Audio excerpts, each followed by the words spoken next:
graduating engineers were employable, right?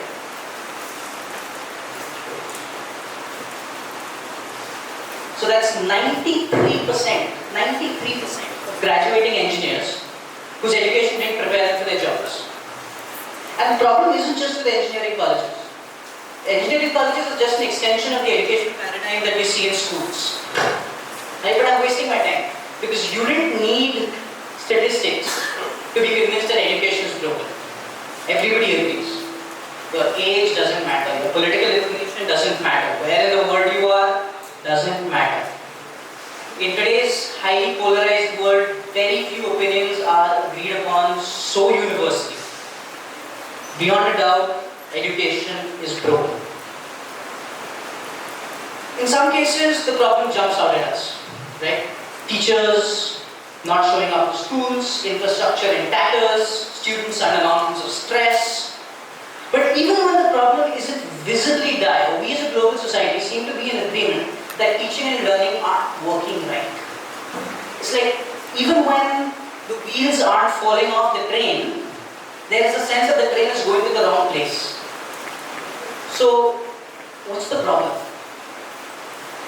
About 3 years ago, 4 years ago, my team and I came to the conclusion that the problem isn't just how we teach. The problem is also what we teach. The problem isn't just that we're teaching badly. The problem is that fundamentally, we're teaching the wrong stuff.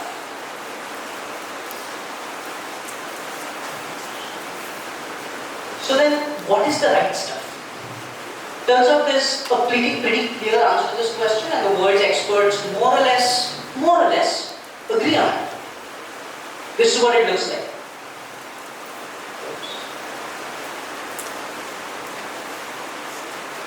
So we have critical thinking and problem solving. We have accessing and analyzing information, which is basically the ability to do research. We have agility and adaptability. We have initiative and entrepreneurship, curiosity and imagination, effective oral and written communication, and collaboration across networks and leading by influence. Let those sink in for a second. This is a list by Tony Wagner. We can pull up other lists, other frameworks, but they all say more or less, broadly speaking, the same thing. And when you think about it, that makes sense. So it's a world where you're in a constant race against obsolescence. In a world like this, learners need to learn how to learn. These are the skills that will allow humans to be ahead in that race.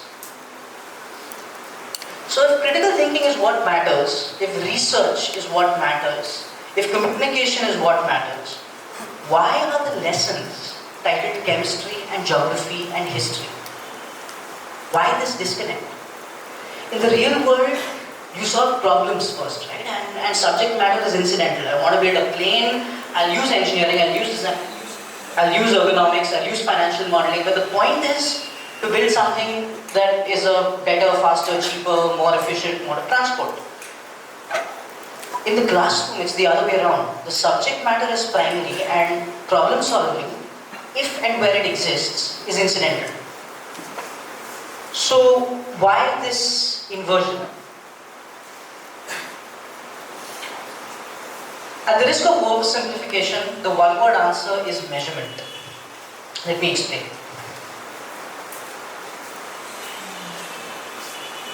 Education systems around the world are structured backwards from assessments. This is probably why you expect me to say how assessments and exams are a terrible thing. Surprise, I don't think so.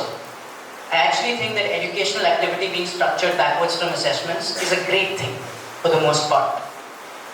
The reason for this is educators need KRAs and KPIs just as much as everyone else. They need to be measured for how well they're doing, because otherwise you're shooting blind.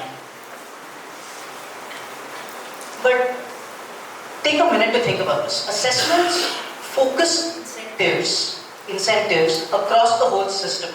They align incentives in a way that everyone's working towards a common goal. That's a great thing. But think about what it tells us when a student does well on an assessment. If a student does really well, what does it tell us about her? It tells us that she studied hard, or that she has a good memory, or both, and not much else. right? So success on assessments is not a measure of preparedness for the real world. So exams today are aligning incentives in a very focused manner towards the wrong target.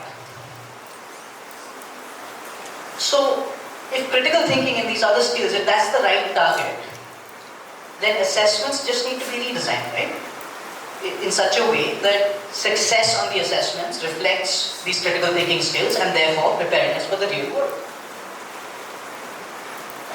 That's all that needs to be done, right? And here's the problem.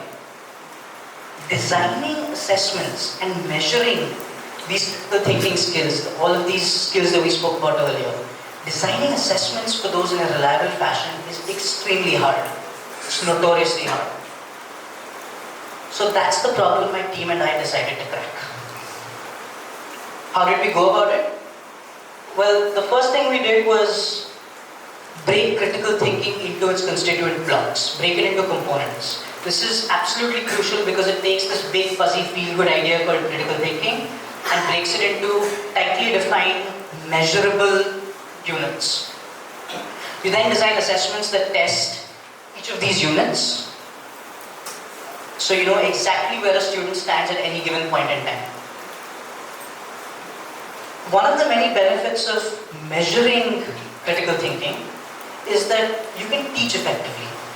My team and I teach by immersing students into different rich simulations and scenarios. So for instance, you're the police commissioner of a city like Gotham that's riddled with crime, or you have to build a search and rescue drone. And along the way, you pick up the skills that are needed not only to succeed in that simulation, but in a bunch of other simulations and situations that you run across in real life. So these skills are transferable, and that's key. Of course, along the way, what we do is measure the whole time. So you're always measuring the success of your own teaching program. So you can iteratively improve, and you're always refining your process so you can go back and do it better the next time around. So that works really well, except how do you use that to completely supplant the education system that you have in schools today? You can't. Schools still have traditional subjects and you've got to live with that. Students and teachers think of this as a radically different way of doing things, and who can blame them?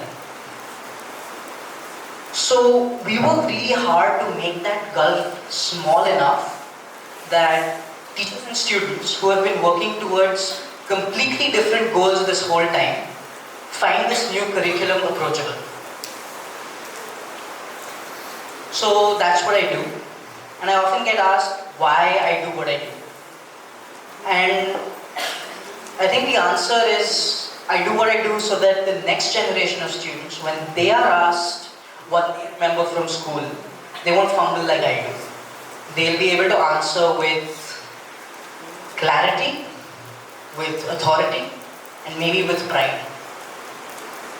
And the reason I have that hope, is that the skills we spoke about earlier aren't just the skills that you need for a successful career. They are the skills that you need for engaged and responsible citizenship.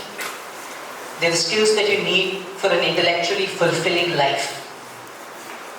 So when someone thinks of education as making you knowledgeable or as giving you a good job, you're selling education short. You're not realizing the true potential of what education can do. Education, when it's done right, can be transformative at the level of individuals and at the level of society. We just need to set the goals right.